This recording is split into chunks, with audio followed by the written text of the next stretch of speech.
आजादी के बाद भी आज हमारा साथ दे रही हैं। यह कहें कि देश की रीढ़ बनी हुई है। चाहे वो टाटा के ट्रक हो या महिंद्रा की एसयूवी, दोनों समय समय पर एक से एक जरूरी प्रोडक्ट्स को भारत के बाजारों के हिसाब से निकालते रहे हैं। लेकिन इन दोनों कंपनियों को देखकर ये सवाल मन में जरूर आता है कि आखिर कौन सी कंपनी इस समय इस रेस में आगे है। आज के वीडियो में हम आपको इन्हीं दो कंपनीज को कंपेयर करके आपके सामने रखने वाले हैं, तो बने रहिए हमारे साथ इस वीडियो के अंत तक।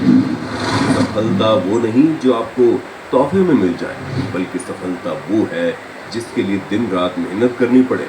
विश्व भर में सफलता के कई ऐसे उदाहरण आपको मिल जाएंगे जो भीषण तूफानों जैसी मुसीबतों का सामना कर इंसानों ने हैरान कर देने वाले कारनामे करके दिखाए। इनमें कई बड़ी व्यावसायिक कंपनियां भी शामिल हैं। इसी क्रम में हम पहले आपको बताते हैं महिंद्रा एंड महिंद्रा कंपनी के बारे में। लेकिन आपको जानकर हैरानी होगी, ये कंपनी कभी महिंद्रा एंड मोहम्मद के नाम से भी जानी जाती थी। जी हाँ, और ऐसा क्यों था, आइए जानते हैं। जगदीश चंद्र महिंद्रा का जन्म 1892 को हुआ था और इसके 2 साल बाद उनके भाई कैलाश चंद्र महिंद्रा का जन्म हुआ था, जिन्हें जेसी और केसी कहा जाता था। जेसी और केसी 9 भाई बहन थे। बहुत कम उम्र में ही उनके सिर से पिता का साया उठ गया। जगदीश चंद्र महिंद्रा को पूरे परिवार की जिम्मेदारी उठानी पड़ी। जेसी महिंद्रा कम उम्र में ही समझ गए थे कि अगर ऊपर उठना है तो बुलंद हौसलों के साथ शिक्षा भी जरूरी है।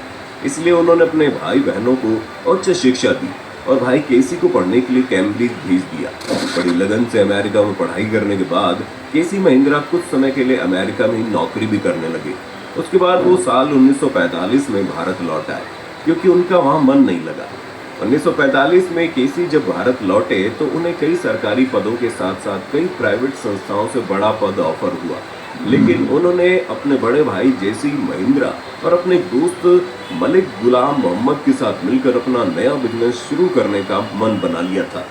इसी मन के साथ ही तीनों एक साथ मिलकर एक कंपनी की शुरुआत करते हैं, जिसका नाम था M&M, यानी महिंद्रा एंड मोहम्मद। जी हाँ, शुरुआत में कंपनी को इसी नाम से जाना जाता था। इसके बाद ही देश आज़ाद हुआ और पार्टीशन में मोहम्मद साहब पाकिस्तान चले गए। इस कारण कंपनी का नाम तो M&M ही रहा, लेकिन अब वो महिंद्रा एंड महिंद्रा हो गई थी। इसके बाद उन्होंने विदेश में चलने वाली एक जीप को देखा जो उन्हें बहुत पसंद आई, इसलिए वो भारत में भी उसी तरह की जीप बनाने में लग गए। इसके बाद तो महिंद्रा ने पीछे मुड़कर नहीं देखा। महिंद्रा एक्सयूवी, महिंद्रा स्कॉर्पियो से लेकर और भी बहुत सी महिंद्रा की ऐसी गाड़ियां उन्होंने दी जो भारतीय लोगों की तरक्की की निशानी बन गई। आज महिंद्रा की बागडोर जेसी महिंद्रा के पोते आनंद जी महिंद्रा के हाथों में है। आज सिर्फ महिंद्रा ऑटोमोबाइल ही नहीं बनाती, बल्कि spacecraft, insurance, after market, defence, energy, farm equipment, finance और बहुत सी इंडस्ट्रीज में लगातार काम कर रहा है। आज अगर महिंद्रा ग्रुप के अंदर टोटल नंबर ऑफ कंपनीज की बात करें तो 150 है, जिनमें करीब 2.5 लाख लोग नौकरी करते हैं। 2021 की बात करें तो इस कंपनी ने पिछले साल 45,000 करोड़ रुपए की एनुअल सेल की थी, जो कि अपने आप में एक बड़ा अमाउंट है।